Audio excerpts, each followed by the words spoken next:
Fala, atleta! Hoje o podcast está pesadíssimo. Estou aqui com o Elmer Calves, um cara que é para mim uma grande inspiração. Conheci esse cara, gosto de usar a memória em março de 2016. Tive o privilégio de vê-lo ali fazendo um curso, uma formação em coaching. E esse cara já era multicampeão. Ele vai contar isso daqui a pouco um pouquinho. Se for contar muito, a gente vai precisar de 2 episódios. E assim, hoje a gente... De lá para cá a gente veio sempre conversando, eu vim aprendendo muito com ele. Hoje a gente aproveitou esse espacinho na agenda dele para dar um resumo aí. Hoje ele trabalha com a seleção francesa de vôlei de praia, então esse momentinho quero agradecer, já que ele tirou um espaço das férias dele para estar aqui com a gente, compartilhando aqui um pouquinho que você vai aprender, com certeza, muita coisa com esse cara. Obrigadão, Elmer, desde já por estar aqui com a gente. Eu que agradeço pelo convite, na verdade é uma satisfação. Hoje eu até disse pra Jennifer, mas você vai trabalhar nas suas férias? Falei, não, vou fazer um pouco das coisas que eu amo fazer. Quer falar sobre esporte, quer falar sobre coaching, quer falar sobre preparação, né? E pra mim você é um dos caras que hoje tem apostado muito nisso e que já é uma realidade muito grande, até porque ama o esporte e se preparou muito bem para fazer isso, né? Eu sou do tipo da pessoa que hoje eu não utilizo meu tempo, não uso meu tempo para falar com pessoas que não agregam. E você é um cara que agrega muito. Pô, genial. Cara, você falou uma coisa agora que tem um cara da Paraíba que eu gosto muito, né? Um grande amigo também, o Isaac Holanda, deixar um abraço. Hoje de manhã a gente estava conversando sobre isso, porque ele postou algo parecido. Para de seguir no teu Instagram pessoas que não te agregam. E aí eu fiquei, putz, caramba, agora o Elmer tá aqui vindo na mesma direção. O Isaac também tem uma bagagem grande aí com esporte, com basquete lá.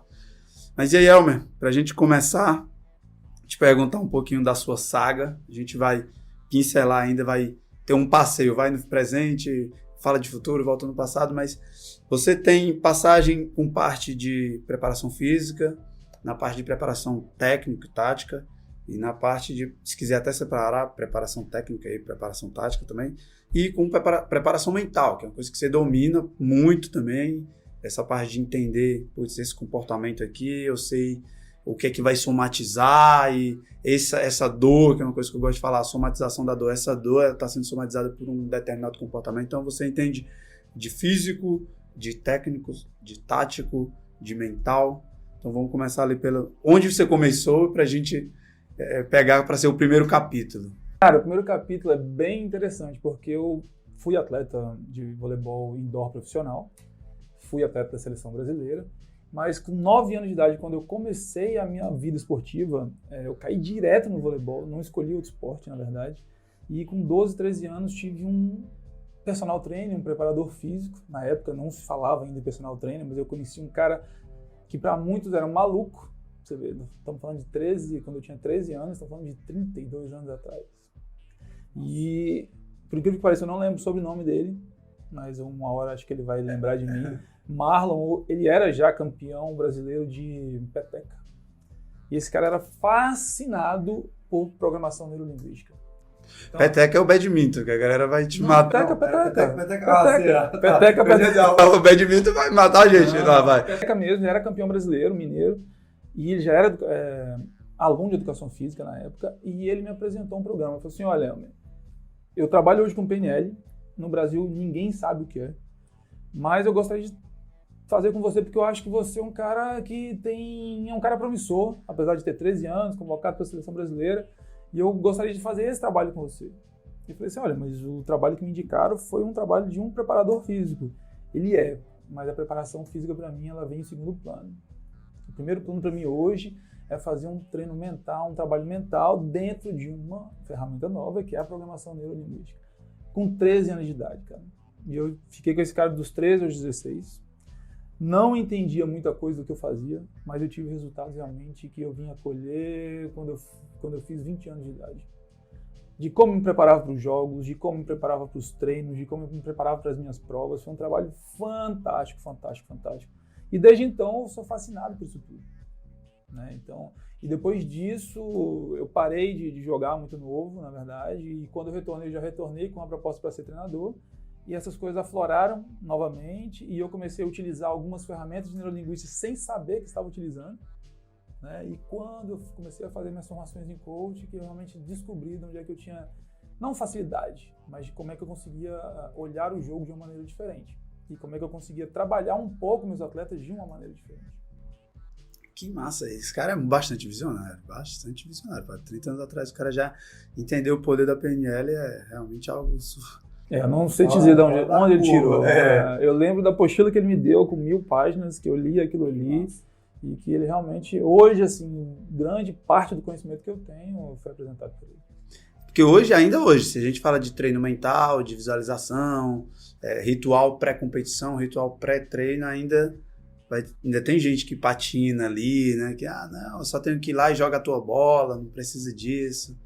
E não entende isso, que é bastante relevante, né? Eu hoje estou 1 ano e meio na Europa, e quando eu saí daqui para lá, eu acreditei que fosse ver grandes evoluções nesse tipo de treinamento, e eu vi exatamente o contrário.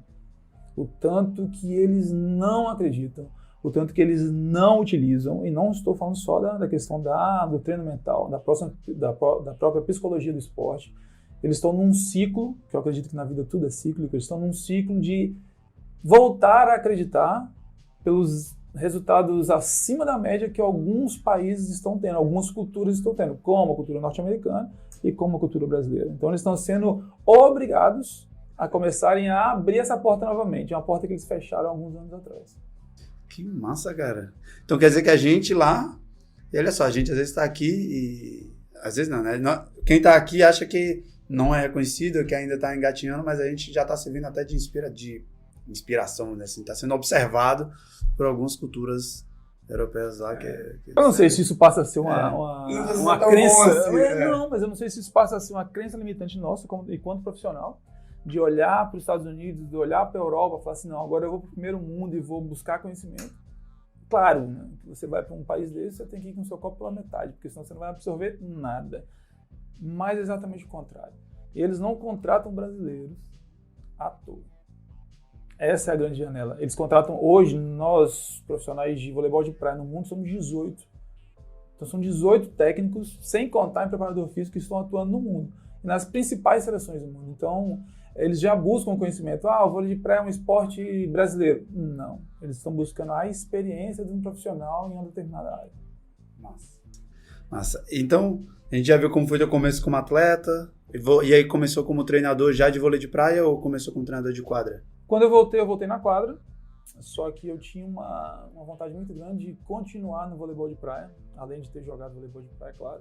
E tive um convite de uma amiga que estava jogando no circuito brasileiro e falou assim, olha, a gente não tem ninguém para treinar, na verdade eu estava saindo de uma empresa onde eu trabalhava e me deu um tempo de 6 meses para saber o que eu ia voltar a fazer, se eu iria voltar a jogar, porque ainda tinha idade para voltar a jogar, ou o que ia acontecer. E eu tive esse convite, na primeira semana eu ministrei alguns treinos e fui picado pela paixão de estar à frente de um time. Na época, isso eu estou falando de 2002. A partir de então, não parei mais. Continuei, joguei alguns torneios, joguei alguns campeonatos de quadra, mas realmente minha visão já estava toda mais para dirigir as equipes do que para como estar como jogador. E o que te tirou da quadra e te levou para a areia? Esse ponto de virada aí. Olha, boa pergunta. É uma pergunta que eu tive que trabalhar muitos anos atrás para entender a resposta dessa pergunta. Na verdade, eu coloquei a responsabilidade nas minhas escolhas por outros motivos. Eu fui pai aos 16 anos. Quando eu fui pai da minha primeira filha, Camila, eu estava já na seleção brasileira e estava morando em São Paulo. Eu jogava num clube no interior de São Paulo. E essa gestação pesou um pouco nas minhas costas, óbvio. Quando eu voltei já com o intuito de parar de jogar profissionalmente ou de jogar de uma maneira mais... que eu pudesse ficar mais próxima da minha ex-esposa por causa da gravidez. E fui, não forçado, mas fui condicionado a continuar um pouco mais. E continuei por mais 2 ou 3 anos. Na época existia muito espaço para jogadores da minha altura, na verdade. Os jogadores eram altos, mas não tão altos igual são hoje, que também era uma crença limitante minha. Apesar de ser um jogador extremamente técnico e de entender muito da parte tática do jogo, eu acabava me limitando um pouco por, não sei se eu vou ter futuro, não sei quantos anos eu vou continuar jogando. E isso foi uma coisa que pesou negativamente nas minhas outras escolhas, porque com 22, 23 anos ela ficou grávida novamente, então já estava no segundo filho, e resolvi parar. Resolvi parar para poder estudar. Tanto é que a minha primeira escolha foi fazer educação física, e depois de 1 ano e pouco eu parei realmente, falei, não quero isso para mim, não quero estar perto do esporte, não quero viver isso mais, fui fazer marketing, Depois fui pensar em fazer administração e no final acabei voltando. Quando eu passei a jogar vôlei de praia, foi de indicação de um dos técnicos da seleção brasileira, que ele falou assim, mas se você hoje não acredita mais na quadra, vou te dar 2 caminhos. Provavelmente daqui uns meses vai ser apresentada uma posição nova no voleibol, que é a questão do líbero, e acredito que você tem todo o perfil para jogar isso, ou você pode tentar o vôlei de praia. E eu acabei tentando o vôlei de praia por não aceitar a condição de jogar como líbero, de jogar só no fundo da quadra, só passando. Então, fui para o voleibol de praia porque eu achava um esporte mais completo, onde você tinha que mostrar realmente habilidade em todos os fundamentos, que era mais a minha característica, e fui. Rapidamente me destaquei, mas também não dei continuidade, né, por essas questões. Onde eu colocava um peso muito grande nisso. Na questão familiar. Na questão familiar. Mas engraçado, né? De repente eu vou falar isso, de repente outros atletas, outros técnicos passaram por isso. Eu coloquei muito peso na questão familiar, só que alguns anos depois eu acabei me separando. Ou seja, a distância do dia a dia com os filhos eu acabei não tendo, por estar separado e nem continuado a jogar. É delicado, né? Não dá pra voltar e dizer assim, putz, se eu tivesse feito diferente, porque aí também, nem digo hoje, né? Mas mesmo naquela época, quando de fato, putz, o relacionamento termina e, putz, eu queria abrir mão de tanta coisa por essas outras tantas coisas. Que louco. Isso com certeza tem muito atleta que passa, porque e se a gente fala a nível Nordeste, a nível mundial, né? Você passa muito tempo fora de casa, né? Principalmente finais de semana, que é quando as competições acontecem, na maioria das vezes, até você chegar no ápice do circuito mundial e você joga meio de semana. Mas até lá você vai jogar um bocado de final de semana, torneios universitários, torneios amadores, às vezes torneios profissionais em categorias inferiores, assim, não tão fortes. Você vai jogar final de semana, então quando você ficaria com a sua família, você não está com a sua família, né? Você vai ter que estar viajando. Então, daí, acho que a grande importância, não só de um treinamento mental, mas de um processo de coaching, né? Porque muitas dessas situações eram historinhas que eu mesmo criava para mim, dentro de mim, né? Confundindo um pouco quais eram os meus valores principais e quais eram os valores mais importantes para mim naquele momento e o que eu deveria escolher. Eu sempre colocava um peso maior na história que eu contava para mim mesmo. Então, depois de anos, na verdade, depois de muito estudo realmente, de muito processo de coaching, você passa a entender o porquê de algumas escolhas, né? E você consegue hoje ajudar muitos atletas. Não é para que você dê a resposta, mas para que eles mesmos descubram as respostas. As suas próprias escolhas, né? E trazer luz para o que, assim, cara, às vezes você está insatisfeito com isso e acha que aqui é a raiz de todos os problemas. Aí olha só um pouquinho para o outro lado e aí? Porque a grama do vizinho é sempre mais verde, né? Aquela ideia, principalmente quando a coisa não está indo tão bem, que a gente vai já falar dessa cultura resultadista aí. E aí, para a gente vir na cronologia, foi no vôlei de praia que você teve seus maiores resultados. Como treinador, principalmente. Todas as equipes que eu dirigi, elas foram equipes de destaque no circuito nacional. Todas. Hoje eu tenho mais respostas para esses resultados, mas todas foram muito... As primeiras foram por ser de Brasília, uma cidade onde não tinha praia e onde o vôlei de praia era praticamente impossível de ser praticado. Né? Mas se você olhar a própria história do voleibol brasileiro, muitos atletas saíram de lá e muitos atletas de vôlei de praia treinaram em Brasília. Né? Então, assim, foi muito isso de como uma equipe de Brasília consegue se ranquear no circuito nacional, como é que uma equipe de Brasília consegue ir ao pódio no circuito nacional, Brasília não tem praia, mas também os atletas eram muito bons tecnicamente e tinham um entendimento do jogo muito grande. Então, eram times que se casavam, né? Casavam a minha mentalidade com a mentalidade dos atletas e a própria vontade, a paixão de estar ali todos os dias, de realmente se entregar ao processo, que não é um processo simples. E todas as equipes foram equipes bem colocadas no circuito nacional. E a partir de 2006, se eu não me engano, já tinha equipes na seleção brasileira. Foi onde eu comecei a representar o Brasil em competições internacionais, indo até 2016. Então foram 11 anos de seleção brasileira. Quando eu falo time, é porque é uma dupla, mais um preparador, é toda uma equipe, né? Nesse sentido que fala time. E agora, você falou aí de Brasília, veio um déjà vu aqui para mim. Foi em Brasília que uma vez o circuito brasileiro, o Banco do Brasil de Vôlei de Praia, levou caminhões de areia. Eu lembro dessa cena muito clara, assim, eles levando a areia de praia para montar um circuito, assim, quando o circuito estava ganhando força, isso acho que no final da década de 90, não sei se foi num shopping, era um estacionamento. Nós tivemos competições nos shoppings, mas o evento que marcou Brasília, que até hoje deixou um legado para Brasília, foi em 2004, assim que Ricardo Emanuel ganharam a medalha de ouro na Olimpíada. Brasília, o primeiro torneio após a conquista foi em Brasília, por ser a sede do Banco do Brasil, porque ser a capital brasileira. Então eles montaram 2 caixas de areia gigantescas, então você deve estar falando disso. E essas quadras permanecem até hoje.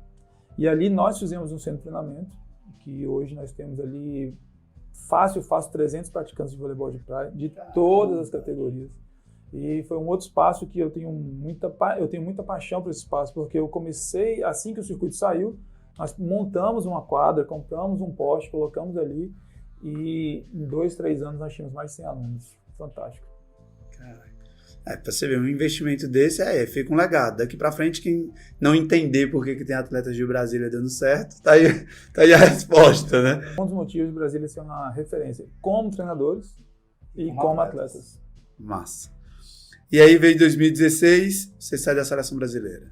Eu vim em 2000, eu fiquei em Brasília até 2011, aí eu já tinha alguns compromissos com a Confederação Brasileira. Na verdade, nós trabalhávamos sempre, a ideia era trabalhar um atleta mais jovem com um atleta experiente, e foi em 2010 que nós conseguimos montar um time da Lili Maestrini com a Ângela. A Ângela, atleta de Brasília, mais experiente, e a Lili, a grande promessa do voleibol de praia. Então a Lili foi para Brasília e nós fizemos um acordo que de 2010 a 2012 ela ficaria em Brasília, porque ela era do Espírito Santo, só que ela já estava casada com a outra jogadora cearense, então ela estava entre Espírito Santo, Fortaleza e Brasília.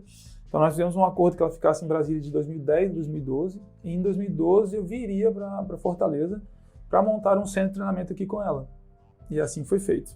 E nessa transição, nós viemos para cá com um outro time, que a Lili passou a ser a atleta mais experiente do time, e uma jogadora mais jovem, que é a Rebeca, que hoje está classificada para a Olimpíada. Então eu vim em 2012. E eu tinha um pré-contrato, para ficar de 2012 a 2016 em Fortaleza, nesse projeto. Massa. E aí você fez um grande trabalho aqui, né? Eu lembro Aí realmente os resultados foram, como eu gosto de falar, acima da curva. Até então, eu já era bicampeão sul-americano como treinador, já tinha algumas conquistas no circuito mundial, mas com a mudança para cá, realmente, com os times que foram montados aqui, veio medalha de bronze no circuito, medalha de bronze na Copa do Mundo, medalha de bronze no Pan-Americano em 2015, várias conquistas, várias medalhas nos grandes slams do circuito mundial. Realmente aqui, nos últimos 6 anos, os resultados foram acima do esperado, realmente. Muito resultado mesmo, sensacional. E aí, para fechar agora o último ciclo e a gente falar de uma coisa que a gente começou a falar aqui nos bastidores dessa cultura resultadista aí de prospecção, de patrocínio.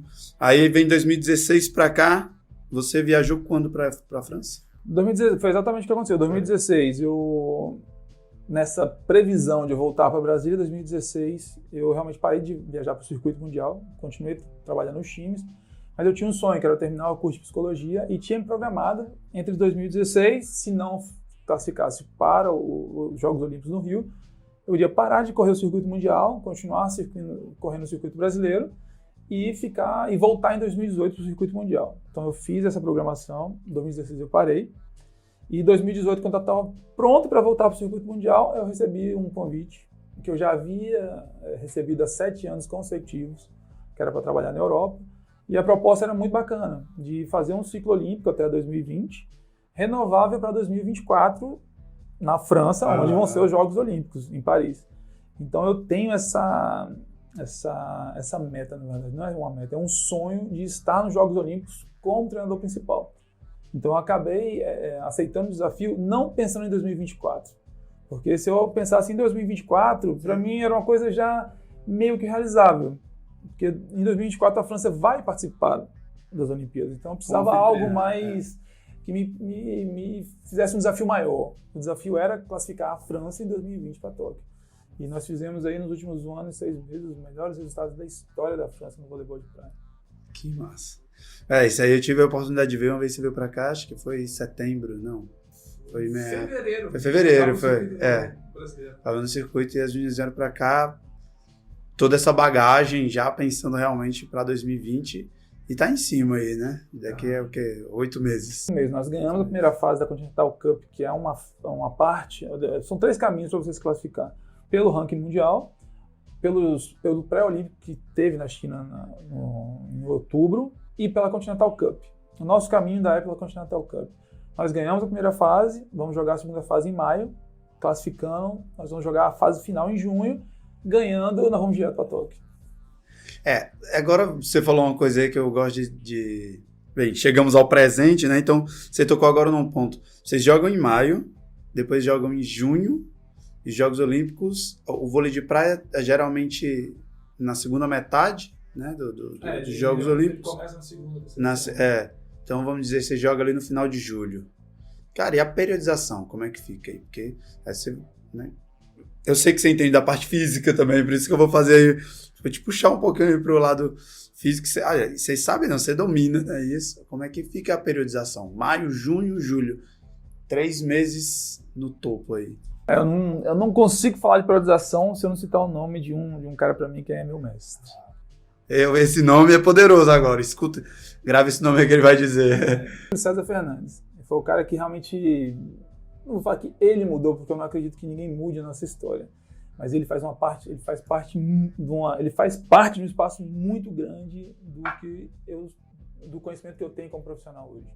É um cara, além de ser muito experiente, todo o Ceará conhece esse cara. Em todas as modalidades esportivas, esse cara é referência. Mas ele tem uma visão de como se preparar um atleta que hoje eu posso te dizer que a Europa está encantada.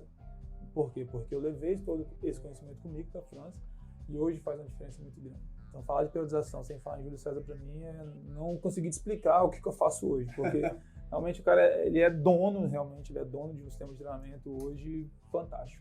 E ele vai conseguir, em breve, tá terminando o doutorado em cima disso. Em cima do doutorado dele, tem uma participação grande da seleção francesa também. Então, falar de periodização sem falar dele é complicado. Mas o vôlei de praia, ele é um esporte bem particular. Né? Para quem não conhece o vôlei de praia e para quem entende de preparação física, é você comparar o vôlei de praia ao tênis. Porque são muitas competições durante o ano. Hoje em dia, depois de vários anos, a maioria dos preparadores físicos entendem que realmente um pico ou 2 picos para a gente não faz tanto sentido. Você tem que estar jogando num nível físico durante a maior parte do ano. Então, assim, é difícil você periodizar para a Olimpíada. A não ser países como o Brasil hoje, que já tem seus classificados. Então, você pode pensar em fazer uma periodização dos Jogos Olímpicos. Mas países que estão ainda na corrida olímpica, eles não podem se dar o luxo de pensar na Olimpíada. Eles precisam se classificar primeiro. E a classificação vai até dia 20 de junho de 2020. Então, um mês antes da Olimpíada. Né? Hoje, o que eu penso para a França, o que nós estamos pensando, classificar a França. Né? O grande objetivo é classificar a França. Independente, nós temos chance pelo ranking, a nossa maior chance é pela Continental Cup, mas toda a periodização vai até a fase final da Continental Cup. As Olimpíadas, para a gente, realmente, em Tóquio, é uma questão de se classificar. Acho que o grande resultado, a grande medalha para a França em 2020 é conseguir, depois de 16 anos, classificar um time para os Jogos Olímpicos. Então, nós vamos jogar a Olimpíada com o restante que nós temos. Entendeu? O grande objetivo é a classificação. Né? Até porque todos nós sabemos que os Jogos Olímpicos eles são jogos diferentes. Eles não são olímpicos. A própria história dos Jogos Olímpicos faz dos atletas pessoas diferentes. E o campeão olímpico ele não é aquele que está mais bem parado fisicamente. Né? Enfim, para mim ele tem uma concepção maior ali dentro. Então, a periodização está feita, a nossa preparação vai até junho de 2020, que é a fase final da Continental Cup. Nossa. Eu gosto de tocar sempre nesse assunto de periodização, cara, porque assim, quem escuta a gente, na sua maioria é atleta ou pessoas envolvidas com o esporte, com a gestão do esporte. E é fantástico como a periodização influencia isso, porque você é atleta que está, independente da sua faixa etária, não é só a minha periodização, é a minha competição principal esse ano. Então é lá que eu vou ter um único pico. Aí você vai ter 300 dias no ano para estar preparado em 2 dias de competição. Os outros 298, com perdão da expressão, perde até valor. Se for olhar 2 picos de performance durante o ano, tem tanta coisa que acontece durante o ano e a gente olhar para a periodização de um jeito diferente. Eu acho muito massa exatamente isso quando a gente vê atletas e equipes, enfim, o esporte performando, né, vamos dizer assim, em altíssimo padrão por um longo tempo, né? É diferente, mas não tem como a gente falar. Por exemplo, se hoje a gente vê o Flamengo, os caras não tiram o pé, não baixa o padrão de performance, oscila por uma questão que existe um adversário, né? Existe um adversário, você não está jogando só, mas e aí você vê no tênis, acho legal que você pegou o do tênis, mas existem hegemonias, pronto, eu quero dizer isso. Porque você vai construindo uma hegemonia, se você for pensar, eu só vou ter 2 picos de performance durante 365 dias, como é que você vai construir uma hegemonia? Porque para você construir uma hegemonia, você tem que estar ganhando direto, você tem que estar no topo direto. E às vezes as pessoas dizem, não, hoje eu podia perder. Não, essa competição não era importante. Vem essa história, depois que perde, geralmente. Faz parte de um ciclo. E não é isso que é periodização. Tipo assim, não, isso faz parte. Perdeu porque faz parte. Tem que. Aí em fevereiro tá perdendo, em março tá perdendo, em abril tá. Não, porque o foco é lá em novembro. E isso não é periodização. Isso tem muito mais a ver com desculpa do que com periodização. Mas eu acho fantástico exatamente quando tá perto assim. Porque a pessoa diz, vixe, mas aí se ganhar em maio, né, e principalmente quem é mais old school, vamos dizer assim, poxa, mas como é que você vai estar no pico? Maio, junho, julho? Hoje em dia a gente tem uma ciência, e você sabe disso, né? Ciência de recovery, de toda a preparação, e o STP do Júlio, né? Que isso tudo é levado em conta. Tocou num assunto, né? Eu sou fluminense de coração, né, na verdade, mas eu estou apaixonado pelo trabalho que está sendo feito no Flamengo, porque eu posso te dizer de carteirinha, ele é muito, muito próximo do que o próprio STP e o que nós estamos tentando não confirmar, né? Porque quando você confirma algo na ciência é sempre assim, a conclusão é sempre inconclusiva, né? Uhum. Mas parte do mesmo princípio, que chama-se periodização tática. Os técnicos hoje no Brasil, que são claramente a favor dessa periodização tática, que nasceu em Portugal, que formou grandes treinadores hoje, que são os melhores treinadores do mundo, como Pep Guardiola e outros, não estou aqui para contar essa história, mas para você entender exatamente como funciona. O Flamengo hoje, o que o Flamengo faz hoje, foi o que o Fernando Diniz tentou fazer no Fluminense alguns meses atrás, o que o Fernando Diniz está tentando fazer no São Paulo, e o que o Jorge Jesus conseguiu fazer no Flamengo, que ele chama-se periodização tática. Não sei se todos eles estão usando o nome real da periodização, mas é periodização tática. E essa periodização tática, eu posso te dizer com 100%, ela vem 60%, de 60% a 70% na base da preparação do mindset do jogador. Então, para desmistificar logo o grande segredo, ele é 70% tático e 30% técnico. 70% tático e 30% técnico. Desse 70% tático, ele é 80% cognitivo. Então, são aulas em quadro. São explicando exatamente como são as funções, o que você precisa fazer dentro da quadra. Mas, antes de ele explicar o que você vai fazer, ele explica todo o porquê do projeto e, no final, ele vai ensinar como fazer. Então, os treinos são curtos, intensos, com a parte de recovery gigantesca e só com um material que o jogador adora, que é a bola. Então, toda a preparação física ela é feita com bola. Todo treino ele é 70% tático. A grande mágica do negócio é essa. Entendeu? E assim, é um cara que é português, que ele sabe de onde veio a periodização tática e com certeza ele estudou muito isso.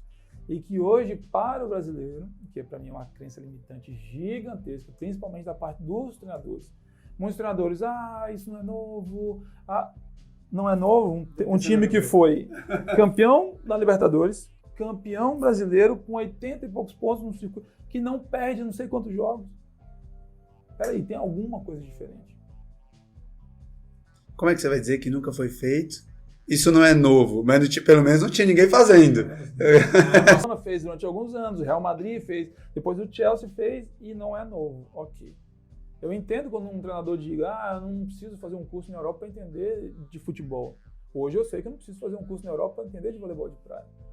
Mas existem coisas que elas estão ali guardadas num baú que poucos têm coragem de mexer. porque eles preferem conseguir continuar num caminho que dá resultados hoje medianos e medíocres do que tentar o novo. E poder ser julgado como um maluco ou como alguém que não sabe o que está fazendo ou coisas do tipo. Entendeu? Daí vem a grande... Para mim é claro o que o Flamengo está fazendo, é claro, eu sou fluminense e conversei com um assessor do Fernando Diniz, eu sei o que ele estava fazendo e vejo tudo isso. O que nós fizemos hoje no STP foi unir algo que casa na preparação física e na priorização, que entra como uma luva dentro da priorização tática.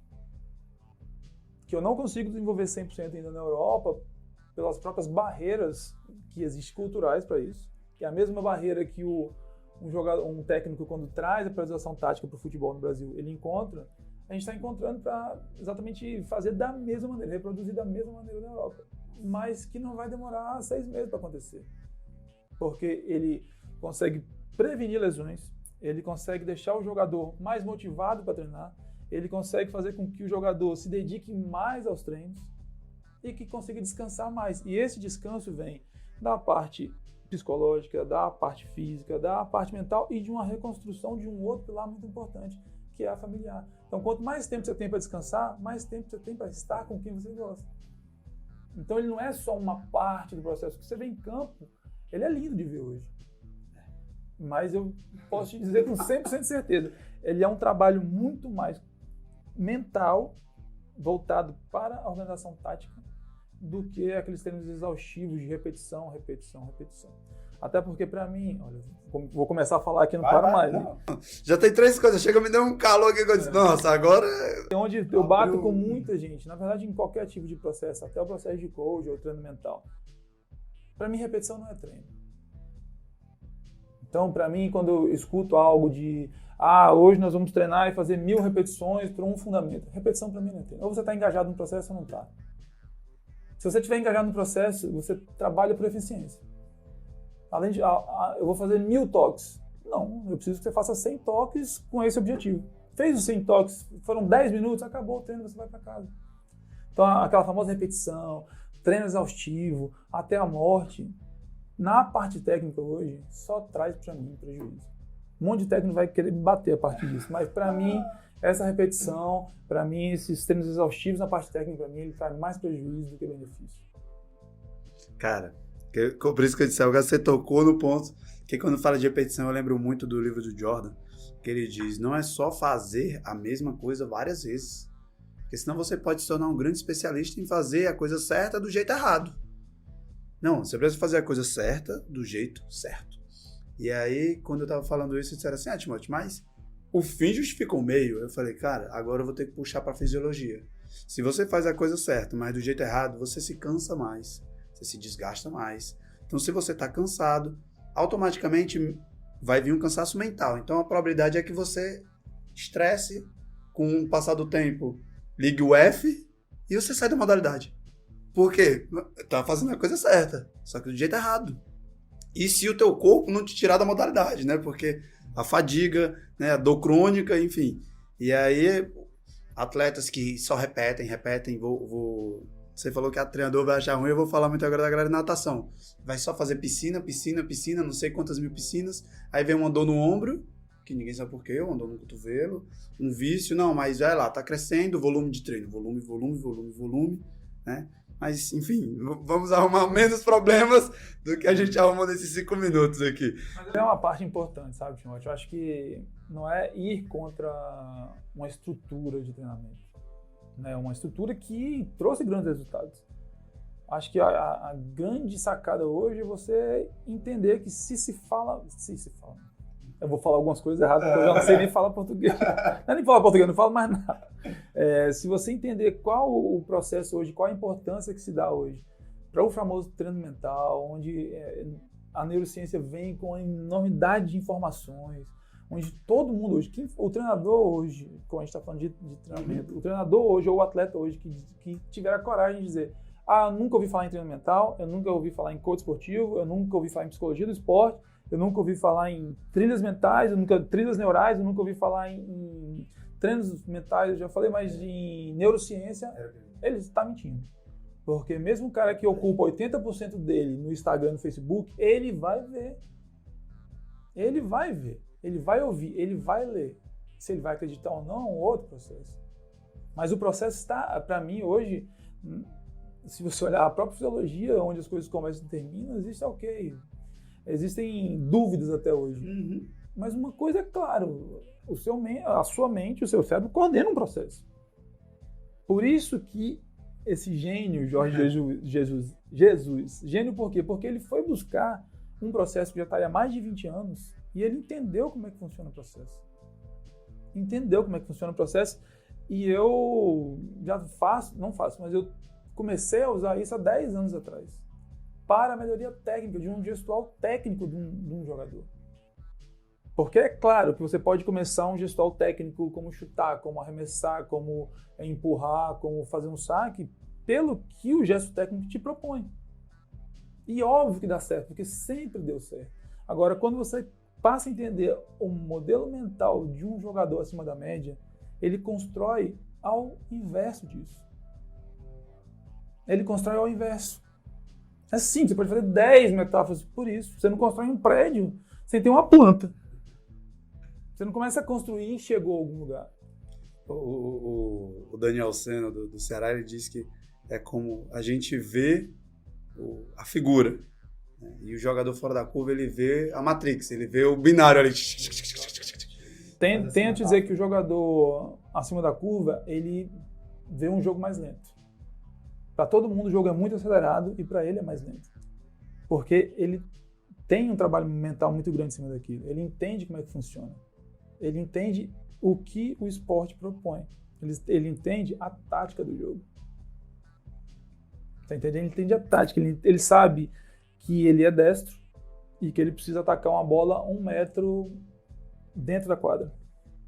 Então ele constrói tudo para atacar uma bola 1 metro da quadra. E não ele começa pelo passe para talvez atacar a bola 1 metro dentro da quadra.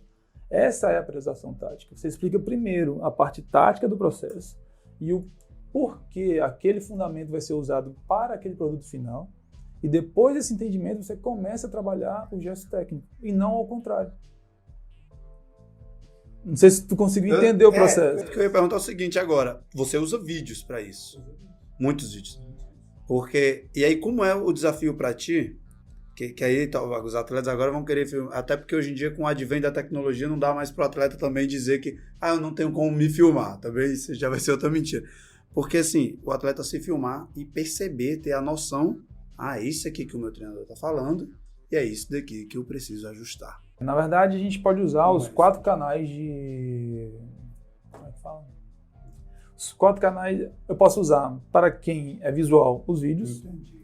Para quem é sinestésico, realmente você deve tocar no jogador, você deve posicionar ele dentro da quadra, você deve mexer ele dentro da quadra. Para quem é mais auditivo, uma conversa, ele já consegue visualizar aquilo. Então, daí vem os treinos mentais. Uhum. Você primeiro tem que saber quais são os canais de entrada daquele jogador, como ele se comporta. Hoje, eu não gosto de falar eu tento, mas eu procuro dar feedbacks para o head coach hoje da seleção, parcerias que tendem a dar mais certo pelo complemento de um perfil comportamental e de outro. Né? Ou treinar aquele mindset para ele, naquele momento, ele se comportar mais como um determinado perfil comportamental, para que ele possa dar mais resultado para o time em si. Entendeu? Então, isso para mim é treino mental. E quando você passa a usar mais esse tipo de ferramenta, você passa a usar mais horas para esse tipo de treino e menos horas para o esforço repetitivo. Para estar ali no sol, batendo bola. Entendi. Massa. E muitas vezes eu falava, no esporte eu pergunto muito aos atletas, principalmente quando eu estou com o treinador, né, com a treinadora, mas você explicou o que ela está fazendo errado? Expliquei. O atleta conseguiu entender que existe uma diferença abissal entre, não, mas eu falei, né, o teu punho, o teu tornozelo, ajeita a coluna, mas é sinestésico às vezes, né, tem que entender os 4 canais, mas isso é surreal. Realmente aí a gente tem bastante pano para manga. Mas, Timóteo, olha, o que fazer? 90% dos atletas sabem. Por que eles repetem? Sim, Mas o como é muito importante para eles. Eles precisam entender todo o processo. Porque o que fazer, você pode perguntar para qualquer jogador. Ele sabe o que fazer. É saber apertar o botão certo para ele dizer, pois tá bom, vou fazer. Acho que vem muito dessa conscientização, eu vou usar o termo tático mesmo, conscientização tática do jogador em relação àquilo. Entendeu? Ele pode ter 10, ele pode ser bom em 10 fundamentos. Se ele não entender do jogo, ele pode se limitar a ser um mediano. Como você vai ver jogadores menos qualificados tecnicamente, mas monstros taticamente, que são os fora da curva. Não tem, se você olhar hoje dentro do futebol, do basquetebol, todas as modalidades, você tem jogadores, aqueles habilidosos, né, que são os famosos craques ou os talentos natos, que para mim é uma coisa totalmente que não faz parte do negócio, é meio pouco disso. E tem os caras que entendem do negócio. Eu conheci vários jogadores extremamente habilidosos em 10 fundamentos, que eles eram cortados, eram os primeiros cortes da seleção. E ficava aquele cara grande, que você olhava, ele não passa bem, ele não levanta bem, ele ataca mais ou menos, mas bloqueia muito e entende muito do jogo. É ele que fica. Entende do jogo. Ele entende do jogo. Porque jogadores habilidosos como o Ricardinho do Ceará, jogadores habilidosos como o Diego, que entrou e fez a diferença no jogo do Flamengo, eles são habilidosos. Eles treinam a habilidade que eles têm. Na verdade, eles fortalecem as habilidades que eles já têm, que eles construíram. Mas a inteligência tática deles é muito grande. E aí eu ia puxar até para uma modalidade, como você falou, não sei se você acompanha muito tênis, eu lembro, vou arrumar mais uma confusão agora. Cara, eu gostava de ver o Verdasco jogando em espanhol, porque tecnicamente, dentro do patamar onde ele estava, né, com o Federer, com o Djoko, ainda tinha ali outros grandes nomes, o Nadal, obviamente, mas você percebia que era um elemento passional tão grande que ele conseguia... Cara, aquela coisa assim, tipo, ele entra na mente do adversário, né? E o Verdasco conquistou grandes resultados quase sempre com isso. Ele tinha determinadas jogadas que ele repetia exaustivamente até o cara dizer, tá bom, chega, eu não vou mais, cara, tu vai fazer isso de novo. Tipo, ele cansava mentalmente o adversário e eu ficava, caramba, ele não é como se ele se limitasse àquilo, mas ele dizia, eu vou fazer você desistir. Aí depois que você faz isso 1, 2, 3 vezes, o adversário diz, eu vou logo parar agora, porque ele vai me cansar e eu vou perdendo o cansaço. E se você parar para pensar, não é técnica, a gente não está falando de técnica, a gente está falando de mentalidade. É um game totalmente mental. E eu via isso no Verdasco e dizia, esse cara é muito louco, assim. E lá na Espanha ele era extremamente amado e querido, porque diziam exatamente isso. Ele não é tão bom, mas tem esse sangue espanhol. Então era exatamente essa coisa que eles diziam, poxa, é mental o negócio, não tem o viés cirúrgico, como a gente pode ver às vezes um Federer ou quem tem mais tempo via um Sampras ou um Agassi fazendo. Não tem esse cirúrgico, mas, enfim, é um cara que vê o jogo de um jeito muito, muito diferente. Vem assim, os relatos das entrevistas que eu fiz com... Porque tudo isso que eu falo hoje, ele faz parte de uma coletânea de entrevista muito grande. Né? Eu tinha que entender primeiro como é que a mente do campeão olímpico funciona. Tanto é que eu escalei, não sei se tu lembra, eu escalonei os campeões, o campeão estadual, do campeão nacional, do campeão mundial e do campeão olímpico. Tinha que ter um diferencial ali, porque eu vi jogadores sendo heptacampeões mundiais e de serem um desastre nos Jogos Olímpicos. Né? Como eu vi jogadores serem um desastre dentro de resultados extraordinários no circuito mundial e serem campeões olímpicos. Né? E para mim, uma coisa não cancela a outra, isso é claro. O treino mental não cancela o treino físico, não cancela o treino técnico e não cancela o treino tático. Mas o treino mental, ele é para mim hoje o diferencial. Ele faz com que o atleta ele saia da curva. Ele sai da curva. Sai da curva e, olha, por mais que se fale nisso, ainda são 10% para mim dos atletas profissionais que realmente investem e que acreditam nesse tipo de trabalho. Né? Muito por um descrédito que o treinador dá ao processo. O treinador dá processo. E eu vivi isso na pele. Eu sei, eu imagino. Eu vivi isso na pele. Quando os meus atletas passaram a fazer um processo de coaching, um treino mental, eu achava aquilo ali parque de diversão. Então eu cortei muito do processo. Até o momento que eu falei assim, não, peraí, eu vou fazer, vou entender como é que funciona. Foi onde eu lembrei toda a minha história como jogador e o porquê é que eu vi o jogo de uma maneira tão mais clara. Na verdade é essa. E falei, cara, o que eu tô fazendo? Eu tô simplesmente matando todo um processo por ignorância. Ignorância no fato de tô vendo, não quero acreditar, e como é que um processo desse vai ser mais importante do que eu faço aqui 10 horas por dia, e o cara vai fazer ali 1 hora por semana e ele vai ser melhor do que eu. A verdade pura é essa. E o treinador vai e limita aquilo. O treinador passa a ser contra, ou ele passa a fazer parte de um processo contrário daquilo. Entendeu? Hoje, para mim, o treino mental, o processo de coaching, o processo de psicologia esportiva, ele obrigatoriamente tem que começar pelo treinador. Ele não começa no atleta, ele tem que começar pelo treinador. O treinador tem que ser um ponto de apoio. E se o treinador não tiver esse conhecimento, não tiver essa vivência, ele vai ser um peso morto para esse jogador. Nossa, cara, eu vou dizer a frase, todo podcast eu falo isso. Acho que até na vida eu falo isso direto. Fico feliz de saber que eu não tô ficando doido. Porque eu falava isso, defendo isso demais, porque é de pelo menos conhecer o treinador. Quando eu só chego ao atleta, né? Eu gostaria de ir lá e conhecer seu treinador. E eu cheguei uma vez e a atleta falou assim, não quero que você vá lá, não quero que você vá. Aí eu perguntei, mas por quê? Não, porque vai ser uma pressão a mais. Aí eu falei, mas como assim uma pressão? Porque já tem meu pai, já tem fulano, já tem um monte de gente me pressionando, e se você ainda for também, eu falei, então peraí, então não tem diversão. No treino você não se diverte, você já acha que aquilo é pressão. Aí não, porque todo mundo ali já tá querendo ver o que eu tô fazendo ali, esperando o que eu vou fazer no sábado, aí eu, nossa, peraí, então eu volto, vou falar com os pais da menina, vamos tirar o pé, porque... E a menina é muito boa, nível nacional, seleção brasileira, e eles, ou a gente tira o pé, ou ela vai sair da modalidade, porque ela tá fazendo aquilo... Tô me segurando para não citar nomes, para poder dizer o que eu quero dizer exatamente agora. Ela tá fazendo aquilo em busca de um amor, né? Como a gente sabe do desenvolvimento humano, ela tá fazendo isso em busca da atenção, do amor, do carinho do pai. Então, se a gente olhar isso como repreensão, tipo, não treinou bem, você não competiu bem, aí ela vai dizendo, então se eu já tô fazendo mal, eu vou parar. Então a gente tem que estar sempre elogiando para dizer, então eu quero treinar mais, eu quero competir mais, eu quero viajar mais. A gente vira. E a gente não vai conseguir inverter essa situação falando só com o atleta. Exatamente como você...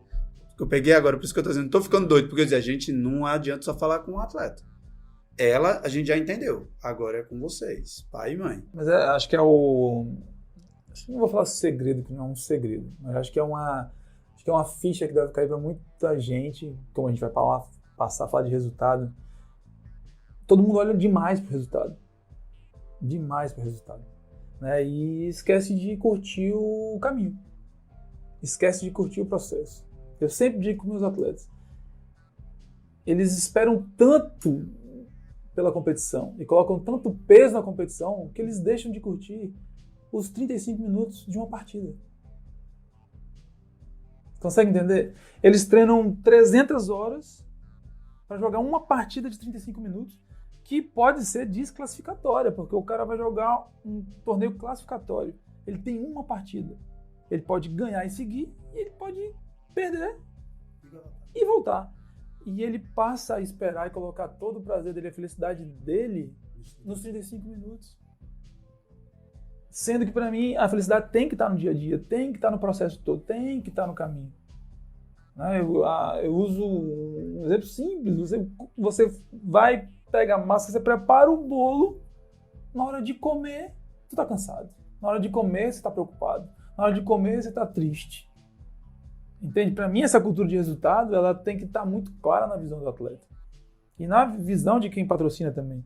Porque é muito fácil você pegar um atleta vitorioso com algum resultado e colocar a tua marca nele. Mas eu tenho certeza absoluta que esse cara vai ter muito mais visualização, que esse cara vai ter muito mais resultado em cima do que ele está propondo, se ele pegar esse jogador e fizer com que ele curta o processo todo, que ele construa uma história com esse jogador para que o resultado apareça, não que ele vá em cima do resultado.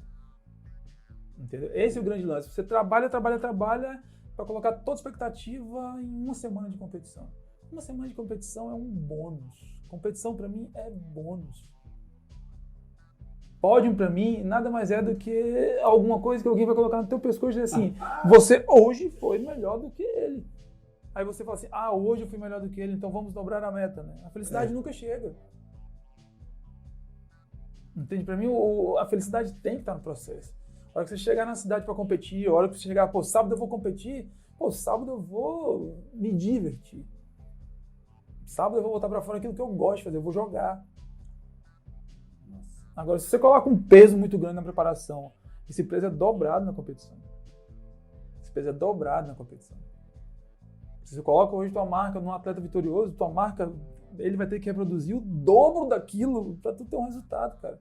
Se tu começa lá, sabe, lá do princípio, colocando, divulgando aquilo, estou preparando, o resultado é muito mais gostoso, muito mais palpável. Nossa.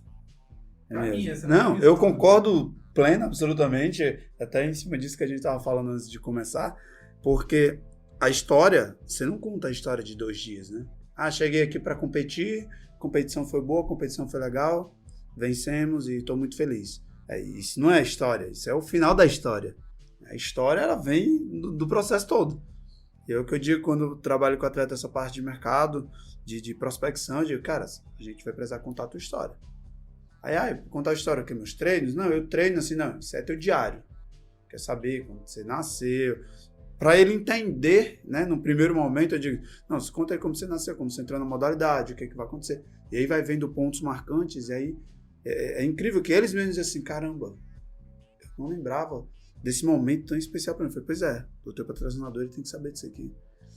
Quem investe em você tem que saber disso aqui.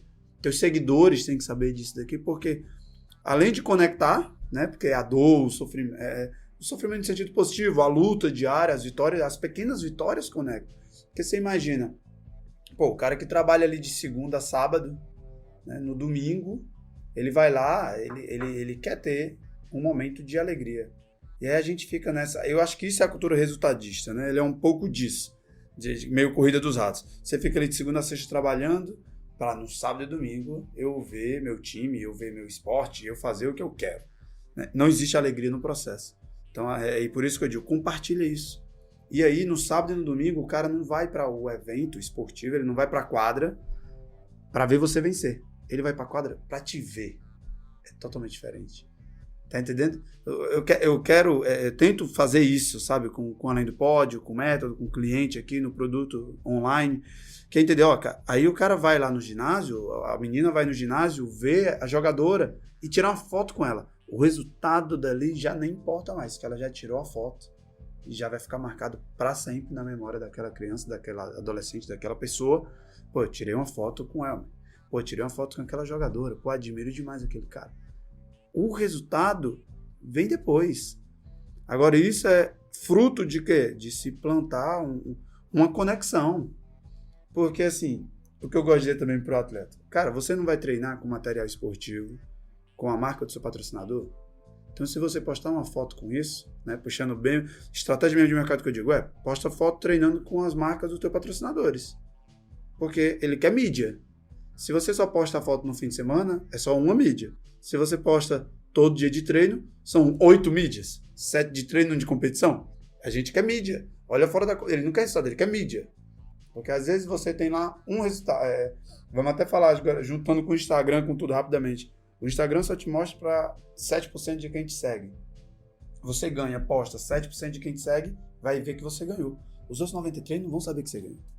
Se você posta todo dia, 7% de todos os dias vão ver o patrocinador. Aí o cara vai lá e, essa marca acredita no esporte.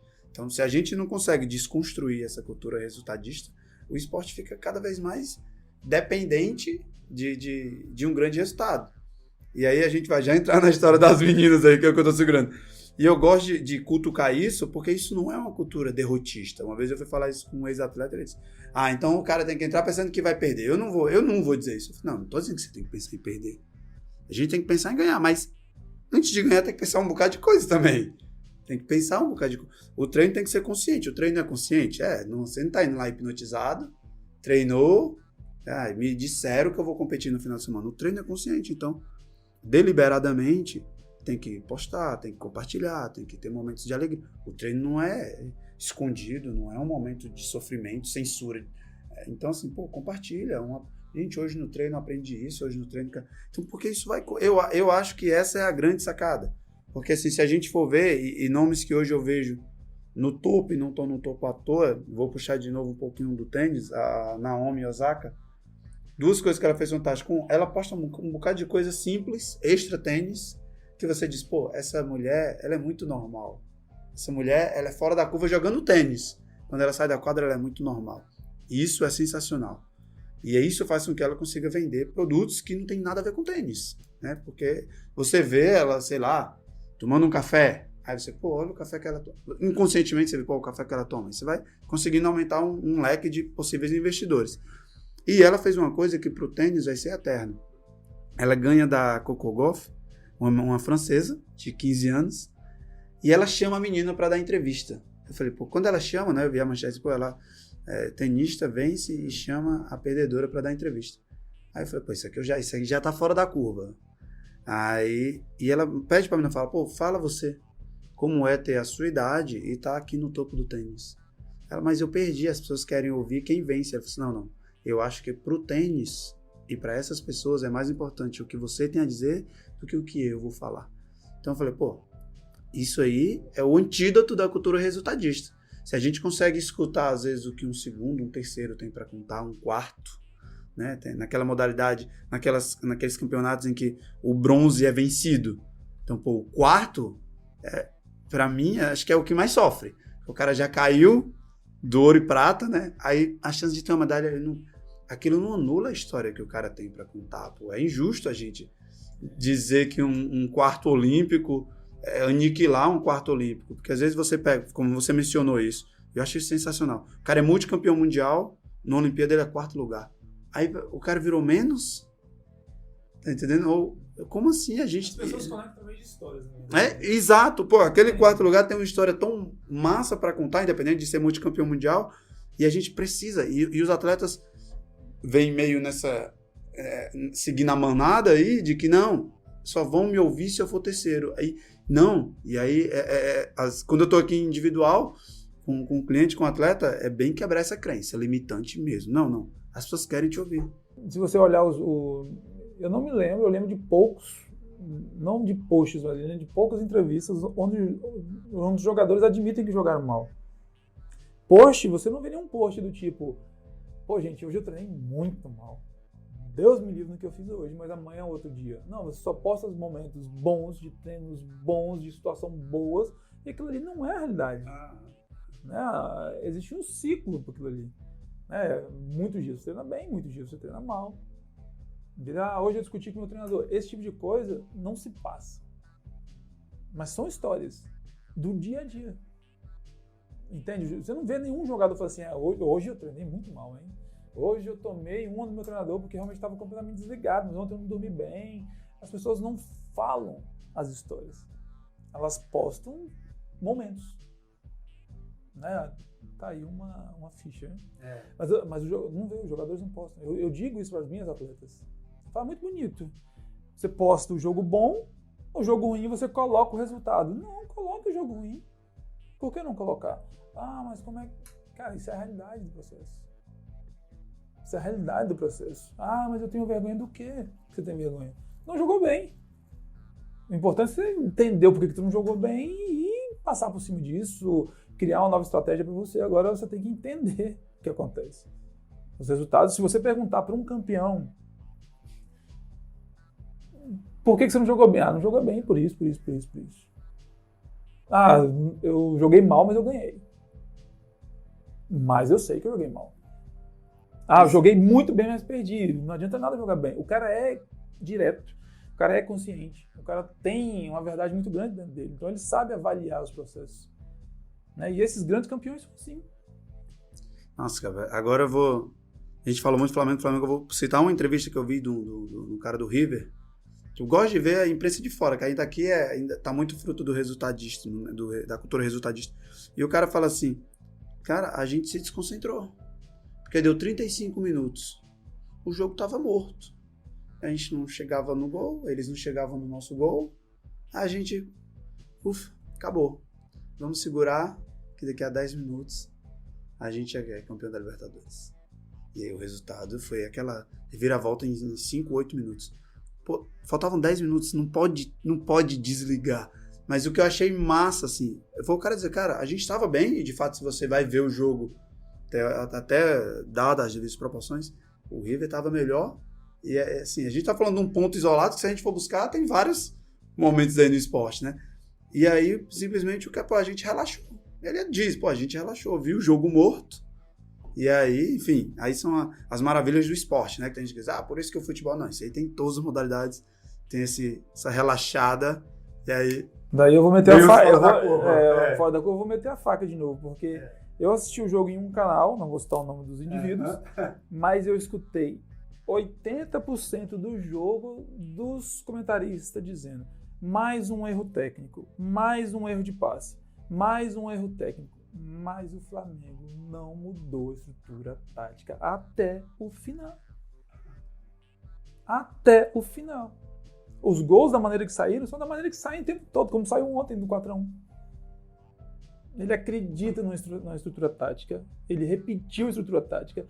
Depois ele tem que mudar no segundo tempo. Ele não mudou. As mudanças que ele fez foram pontuais, depois de mudanças infelizes do outro lado. Mas ele continuou numa estruturação tática, mentalmente extremamente forte, emocionalmente muito pesado. E os jogadores no final sabiam disso. Tanto é que a comemoração não foi acima da curva. A comemoração foi igual a todos os jogos.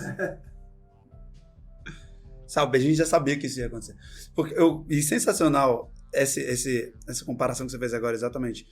Erro técnico, mais um erro, mais um erro, mais um erro. Porque isso pode acontecer na vida de diversos atletas que, tem alguém apontando, né? Que sempre tem aquela voz, às vezes interna, às vezes externa.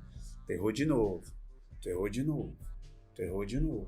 Mas você tá obedecendo a um treino tático, né? A uma mentalidade tática. Continue que é ali, é o caminho, né? Aí não, bicho, errou, bicho. Já falei 3 vezes que tá errado. Aí a pessoa desobedece. Mais um pouquinho, né? Vamos dizer assim, era o pote de ouro, né? Tava quase lá. Tá quase lá, né? É aquela figurinha lá, o cara tá batendo aqui, o diamante tá quase ali atrás. E tem muito isso. Eu falei recentemente de conteúdo de mente consciente, mente inconsciente, subconsciente, que é exatamente, às vezes o pior é quando a voz é interna, né? Cara, desiste, isso não vai dar. Né? E imagina como aconteceu com o River e o Flamengo, não, né? Você pega aí exatamente um divisor de águas disso daí. Mas eu quero que você conte, por favor, não cita nomes, que aí agora fica difícil. Você trabalha com essas meninas, convive com essas meninas bem mais. Uma pessoa que não faz um circuito bem e uma pessoa que está indo super bem, aí uma não tem patrocínios, né? Uma não tem investidores e outra tem vários, né? Que é provavelmente uma história, alguém está contando uma história muito bem e alguém não está contando nada aí, né? Conta aí esse case aí. Não, para mim tem uma coisa clara. Isso é a minha visão, tá? Existem investidores que... O investidor nunca investe no meio. Ou ele investe no bad boy, ou ele investe no bom garoto. Né? Por isso que você vê grandes casos de jogadores que não tem lá um grande perfil para se mostrar para toda a sociedade. Aquele jogador, ele recebe muito dinheiro pelos resultados que ele traz dentro de campo, mas nada mais é do que uma estratégia de você dizer que você investe num bad boy, como sempre foi.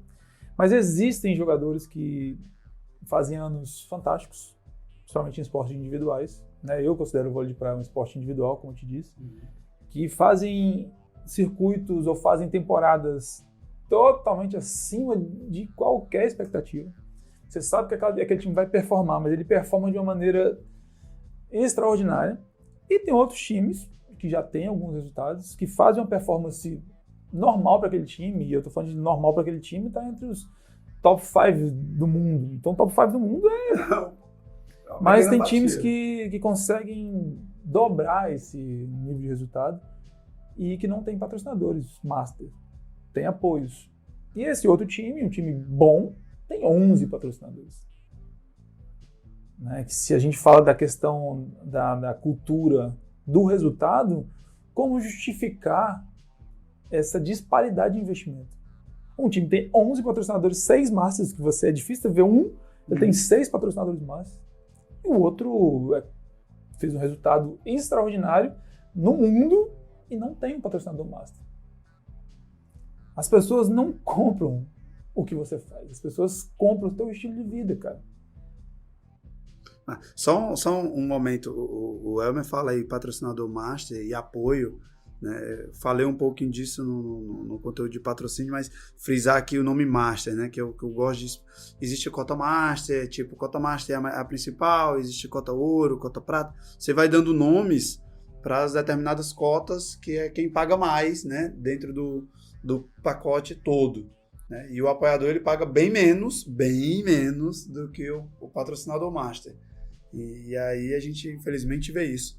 É difícil, se a gente for tentar avaliar o case, não dar mais informações pessoais, né, do que aconteceu. Mas tem muita coisa aí que pode ser explorada, lógico, né? Imagem, o cara compra a tua imagem, o cara compra o que tu faz no dia a dia, o cara compra de onde você vem, de onde você vai, o cara compra a tua clareza dentro do processo, ele compra o teu profissionalismo. E quando a gente fala de profissionalismo, a gente vai falar de mindset, vai falar de tudo que está ligado a mindset. Então hoje os investidores, eles sabem que investir. E eles olham, realmente tem muito mais patrocinador no mercado e tem muito menos atletas aptos a entrarem nesse mundo. Por quê? Porque o atleta, ele pensa em repetir, treinar, suar a camisa. Ele pensa muito na parte técnica do processo, na parte tática do processo, não. Esses jogadores, eles sabem aonde olhar, eles sabem como gesticular, eles sabem como se comportar. São jogadores preparados emocionalmente de uma maneira muito forte. Porque são jogadores, como você comentou alguns minutos atrás, o torcedor hoje, quem te acompanha, quem gosta do esporte, ele vive tua semana para te ver jogar no final de semana. E quando ele vai para te ver jogar. Óbvio que se você perde, se o time perde, ele tem uma frustração. Mas aquele jogador, ele vai querer tirar uma foto com você. E se naquele momento você não estiver emocionalmente preparado para fazer aquele jogador entender que aquele jogo é um jogo, que o processo não acabou ali, entendeu? O atleta passa a maltratar esses torcedores, passam a sair sem na entrevista, passam a agir de maneira diferente, e na hora do corpo a corpo ele perde muito. E o patrocinador perde muito. Porque é óbvio, se você quer visibilidade para o patrocinador, você ganhou, você tem, você perdeu, você também tem, você está ali na mídia, vão te fotografar. Agora, o que você vende para o contato mais próximo que você tem, que é o teu torcedor, que é a pessoa que te acompanha, se você não tiver emocionalmente forte para entender, eu joguei, não é aceitar, sabe, Timóteo? Todo mundo fala, mas eu não posso aceitar a derrota. Há controvérsias, mas você tem que entender, hoje você não teve um resultado que você queria. Esse resultado não é negativo. Para mim, resultado negativo é quando você não faz nada. O resultado não foi o esperado. Mas tem pessoas ali que te acompanham, tem pessoas ali que dão valor e que colocam um peso muito grande no que você fez. E se você não estiver emocionalmente preparado para retribuir isso, você vai ter um ano maravilhoso e não vai ter nenhum patrocinador. Se você tirar uma foto hoje e você não tiver nos padrões de beleza, mas se você não tiver um estilo de vida apropriado com o que se propõe a fazer, ninguém vai colocar a tua marca em você. A marca em você não tem como. Uma vez eu ouvi um cara, vou trazer para o esporte uma coisa que eu ouvi sobre marketing digital. Falei assim, cara, se você não tem dinheiro para pagar alguém para fazer, senta, estuda, vai lá e faz. Então assim, que é eu que eu digo às vezes lá atrás, tudo bem, não precisa de coach, beleza. Nem de manager, nem ninguém para gerenciar, você vai fazer tudo só, beleza. Tira um tempo, senta e estuda. Tá? Você vai fazer só, senta e estuda, não vai, vou fazer aqui um currículo das minhas vitórias. Eu adoro dizer assim, currículo é uma coisa morta. O cara vai olhar e vai dizer, pô, massa. E aí? Aí o cara não conta uma história, não cria uma conexão, né? E os atletas desligam disso. E aí tá todo mundo protegido dentro da bolha de hoje em dia ninguém acredita no esporte. Hoje em dia ninguém investe mais no esporte. Aí a gente vê equipes se fortalecendo, o vôlei brasileiro, o vôlei de quadra se fortalecendo muito, o basquete, o NBB se fortalecendo muito. Diversas modalidades estão ganhando cada vez mais. O surf mundial igualou a premiação masculina e feminina, então isso é uma ideia de fortalecimento, principalmente do naipe feminino, né, do surf feminino mundial. Então, se só você não está conseguindo avançar, ou só para um pouquinho, olha no espelho, repensa, né? E que às vezes tem muito atleta, e você deve ver isso pra caramba, porque você pega pessoas que, com todo carinho, seus atletas, mas assim, você já deve ter visto. O cara começa a ter um pouquinho mais de resultado, o ego já vai falando um pouquinho mais alto, né? Então, assim, aí não quer feedback, não tá tudo bem. Eu sou fulano de tal. Eu sou a fulana. Então, as pessoas precisam me ouvir mais. Elmer, me escuta mais. Aí as pessoas não querem. Para um pouquinho, repensa. Tem muita coisa que pode ser mudada. E acho que a gente consegue. Eu achei sensacional isso. Algumas coisas que você falou nessa direção exatamente de combater a cultura resultadista. Achei maravilhoso. E para quem ouviu, principalmente, como você fala de treinamento tático, como você fala de entender que de periodização lá em cima, direto, de o atleta não só suar a camisa, para de suar a camisa um pouquinho, vai suar a cabeça, vai entender como funciona o jogo. Cara, demais, sem dúvida. Eu fico até preocupado que é um podcast que eu mesmo já quero ouvir de novo, antes de ser lançado. Vou ficar ouvindo isso do que a gente conversou aqui, para eu ter certeza que eu não deixei passar nada. E aprendi muito aqui também com você. Quero agradecer demais. E suas últimas palavras aí, que você quiser compartilhar, quiser dizer, agradeço demais. Espero em breve estar batendo palma para você lá em Tóquio, na França, em Paris. Eu espero muito. Porque o percurso basta ser possível, né? É possível, mas eu acredito piamente hoje. Na verdade, é uma verdade, não é minha, mas eu acredito nesse processo. Realmente, eu não tenho como. Hoje, na França, eu sou preparador físico, eu sou o gestor da preparação física de toda a seleção francesa, da masculina e da feminina, tanto do projeto de seniores como o projeto das categorias de base. Mas o meu diferencial, quando todo mundo pergunta, é o que eu falei agora para você. Na verdade, a minha intenção não é ser generalista em algo. Para mim, ou você é especialista, ou você é mais um dentro do mercado. Né? E o sucesso que hoje eu tenho dentro da preparação física, uma parte muito grande do processo é o STP, porque é uma metodologia realmente fantástica. Mas a outra parte do processo é o entendimento do jogo. Entende? Se eu não tivesse hoje o entendimento do jogo que eu tenho, eu seria um preparador físico generalista. Mas a especificidade de entender do jogo em si me ajuda muito na preparação física. Entende qual é o grande processo? Por isso que eu bato tanto, por isso que eu me apaixonei tanto por essa periodização tática. E dentro dos meus treinos físicos, toda a linguagem que é passada para o jogador é passada dentro de uma estruturação tática do time. E tem se criado resultados melhores. Agora, para que ele seja potencializado, tem que ter um investimento maior no treino mental, realmente. Nas horas de sala que a gente fala. De análise de vídeo, de você analisar o que você fez, o que o teu adversário fez, de você desenhar realmente, você passar por um processo cognitivo mesmo, de você buscar esse entendimento. E se você olhar os grandes jogadores, são jogadores que assistem muitos vídeos. São jogadores que vivem aquilo ali. Né? Por isso que a gente fala muito, falar de estilo de vida hoje virou comum, não é? Você precisa ter um estilo de vida. E seu estilo de vida tem que estar ligado àquilo que você se propõe para você mesmo. Então, a parte cognitiva do jogador, ela ou é mais importante ou é tão importante como as outras. Entendeu? E acho que quando você pensa em resultado, o foco vem para outra. O foco de resultado vem para números, vem para dia a dia, vem para repetições. E eu acredito piamente que o grande vencedor, o campeão olímpico mesmo, ele não pensa no resultado. O resultado é uma consequência do estilo de vida que ele tem, é uma consequência do mindset que ele se propõe a construir. Porque nós sabemos que os mindsets são totalmente construíveis. Ele pode ser construído, o mindset vencedor. Então, para mim, quanto mais um jogador ou um staff hoje se programar e se especializar em como desenvolver mais o mindset do jogador, para mim, essa cultura dos resultados, ela passa a ser bem diferente. Bem menor. Bem menor. O resultado passa a ser consequência de outros fatores. E agora você tocou num ponto interessante. Vou esticar uma coisinha.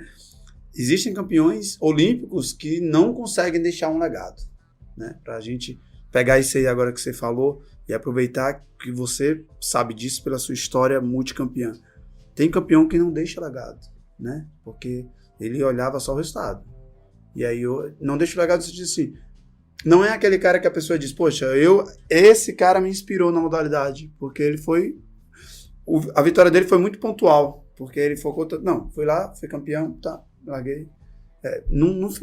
Parece que se esquece, né, quando se está falando de, peraí, mas quem ganhou tal coisa, cadê fulano, né, ou quando vai se pensar numa equipe coletiva, existem, equipe coletiva, lógico, equipe é coletiva, quando você vai pensar no esporte coletivo, existem nomes que são esquecidos porque não deixam legado, né? Nem todo campeão deixa o legado. Não é a vitória que deixa um legado, né?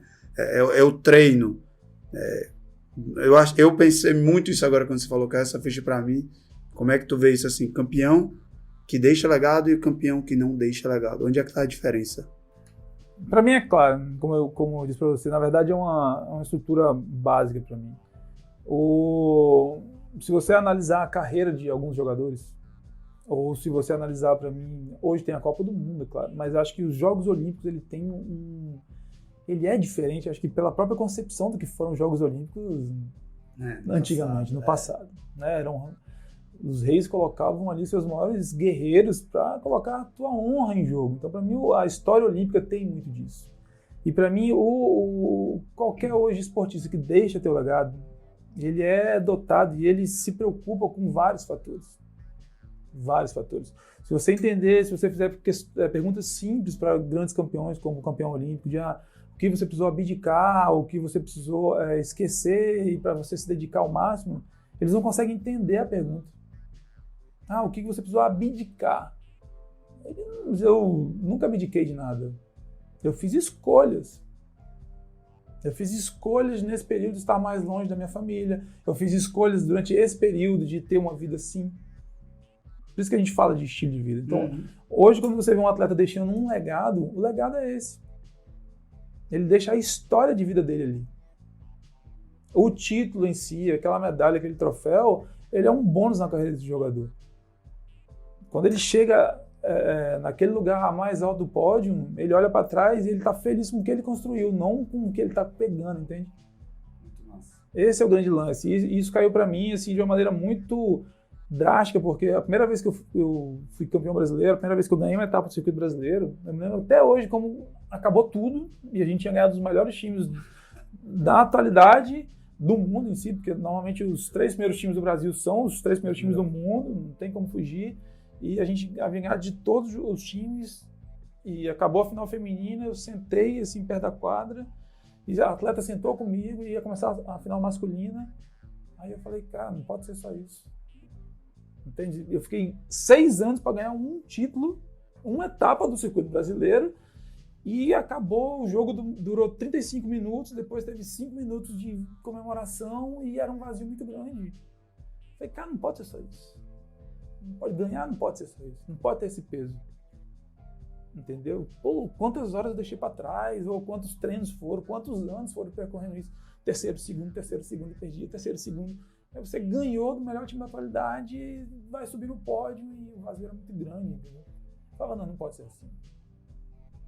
Que legado que eu vou deixar? Que eu fiz tudo para ganhar isso e que não vale nada? Nossa, é forte.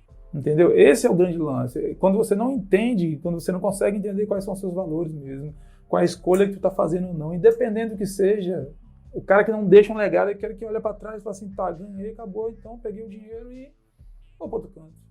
Você não tem uma história para contar, você não tem, até aqui eu vivi isso. Isso aqui nada mais é do que um pouco do que eu fiz. Daí vem a história de você viver realmente o caminho, você viver ali o percurso, você entender tudo que você fez. Hoje, quando eu perco, a primeira coisa que eu faço é reforçar dentro de mim aquilo que eu fiz. Porque se eu olhar só para o resultado, eu falo assim, cara, 10 anos. Que se eu olhar hoje os meus resultados, em relação nós estamos fazendo história na França. Mas a história que nós estamos fazendo na França, se eu comparar com o que eu fiz no Brasil, aquilo ali é nunca fiz resultados tão ruins. Consegue entender a diferença? Eu nunca fui para um circuito mundial com um time para fazer resultados tão ruins. Se fosse resultadista, eu já tinha voltado, né? Resultadista, eu já tinha voltado. Mas eu sei qual é a minha missão na França. Eu sei qual é o meu objetivo. Entendeu? Eu sei o porquê eu estou lá. Então, se eu começar, mais uma vez eu não classifiquei, mais uma vez eu não saí do grupo, mais uma vez eu não fui para a semifinal, eu já tinha voltado há muito tempo. Há muito tempo. Entendeu? Então, eu sei exatamente o motivo que eu estou lá. Então, eu comemoro, eu celebro mesmo cada resultado. Eu celebro uma bola que elas viram diferente, eu celebro um comportamento diferente, eu celebro um jogo diferente, independente se ganhou ou perdeu. Eu celebro, porque senão, se eu for pensar só no resultado, nos números, eu já tinha voltado há muito tempo. Nossa. Há muito tempo. Sensacional, sensacional. Cara, sem palavras. Só agradecer mais uma vez essa reta final aí para se falar de propósito, porque na vida do esporte, às vezes, até me emocionei aqui, porque você paga um preço e às vezes você repensa, né? Putz, o que é que eu tô fazendo aqui e tal? E é preciso ter essa fortaleza dentro de si, como você bem disse. A primeira coisa que eu faço quando eu perco é lembrar tudo que eu fiz. Então eu quero mais uma vez agradecer aí tudo que você ensinou aqui pra mim, pra gente aí, cara, e estaremos, eu vou dizer estaremos, que depois de ouvir isso aqui, acho que vai ter tomara que tenha uma multidão aí torcendo por você, que entenda que, eu digo tomara que tenha uma multidão, porque assim, vai estar todo mundo torcendo pro Brasil, e talvez não pela França, mas também pela França, também por você, que veja que, pô, é um cara que foi aí desbravar algo realmente, eu lembro quando a gente começou a trocar essa ideia e você tá lá desbravando tudo isso aí lá na França, massa. Parabéns, viu, cara, mais uma vez e brigadão aí. E mais uma vez para fortalecer, viu? Quer aprender alguma coisa? Invista aqui. Invista aqui. É óbvio que quando você vai para outros países, o que você pode colocar dentro da sua bagagem são coisas maravilhosas, principalmente entender como a cultura influencia nos resultados. Que isso acho que é uma grande sacada, como a cultura influencia nos resultados. E você ir contra a cultura de um país e de um povo é complicado. Realmente você tem que adaptar tudo aquilo que você sabe, aquela cultura e tentar fazer seu melhor. Mas se hoje nós somos contratados para estar na Europa, na Ásia e nos Estados Unidos, é porque realmente o processo aqui está muito à frente. Agora ele precisa ser aproveitado. Nossa. Ele precisa ser aproveitado, porque eu acredito que eu conheço muitos técnicos maravilhosos aqui. Conheço muitos preparadores físicos maravilhosos em várias modalidades que buscam algo que eles têm dentro deles mesmos que eles não conseguem utilizar. Fica a dica aí, se você tá ouvindo a gente e achou que é indireta pra você, talvez seja. Massa, cara, e você conhece grandes técnicos, é isso que eu acho sensacional. Recentemente eu ouvi isso também, tem muita gente que chega num determinado nível, a nível de treinadores, né? E acha que não, aqui tá bom. E tem muita coisa ainda, né? Enquanto treinador, para se deixar um legado também. O treinador também deixa legado, também deixa uma marca, um antes e depois na sua respectiva modalidade. Eu acredito piamente que nós estamos aqui para fazer a diferença. Nós não fomos colocados nessa vida para fazer menos do que a diferença, independente de qual área que você atue, independente de qual credo, se você acredita ou não em Deus, né? Isso é mais parte de espiritualidade do que de crença. Mas nós fomos colocados para fazer diferença. E nós podemos fazer. E nós precisamos entender aonde vamos fazer. Né? Nossa, sensacional. Gente, parabéns aí para você que ouviu a gente até aqui, porque o Elmer tem muita coisa para acrescentar com certeza. E se você ouviu aí esses 2 episódios, é porque você com certeza queria e estava com sede de aprender. E eu tenho certeza que deu para levar muita coisa daqui. Esse cara sabe demais. Então já deixa aí, @ElmerCalves, segue esse cara, que com certeza vai fazer a diferença na tua trajetória, seja como atleta, como ser humano de verdade. Beleza? Valeu, Elmer. Obrigado mais uma vez. Show. E sigam esse cara aqui, né? Conheço muitos, mas com essa capacidade aqui são poucos.